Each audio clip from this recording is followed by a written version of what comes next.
Hi, this is HGN and I am your host, John Hanovi. Breaking news, the appellate division realizing that Trump's legal woes are unprecedented and downright dirty has given him a little bit of breathing room. The Fox News commentator has said that the actions of the lower court seems confiscatory, and that could not have been an understatement. It is absolutely aptly described. Now, when you start doing confiscatory rulings, you know that you have entered the domains of a banana republic. You know that you have entered the domains of a so-called third world country. You know you have entered the domains of using the legal system to unjustly go after your political opponents. Now let's take a look at Fox News' Martha McCallum and hear what she has to say on the subject. This breaking news, while we were showing you that, we now have an update on former President Trump's appeal against his New York civil fraud verdict. A New York Appellate judge has rejected the former president's request to put a pause on the $454 million civil fraud penalty.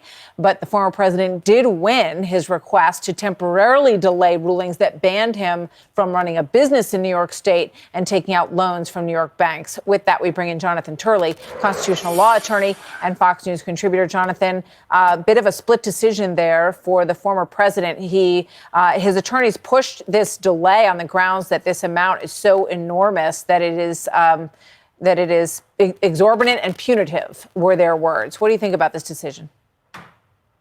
Well, it does give him a little breathing room. It still leaves him with a rather onerous burden.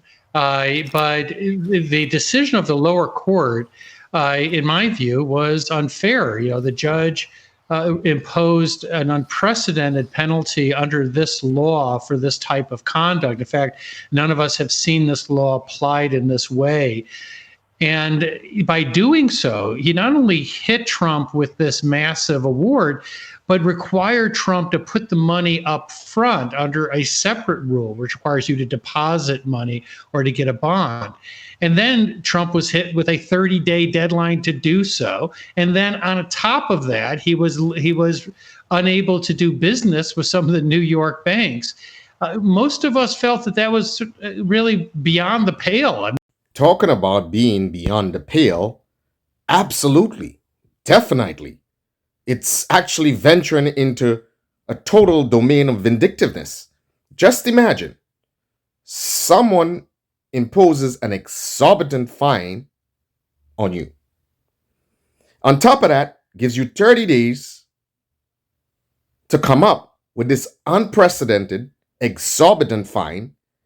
And on top of that, says, look, you can't do business in the state of New York. So what does that tell you? It's obviously vindictive. Because for me to come up with that money that I'm fine, I need to do business.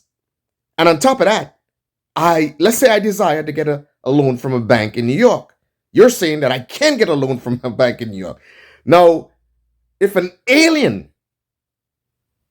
just came from outer space and landed in New York City, that alien would recognize that this is extremely vindictive.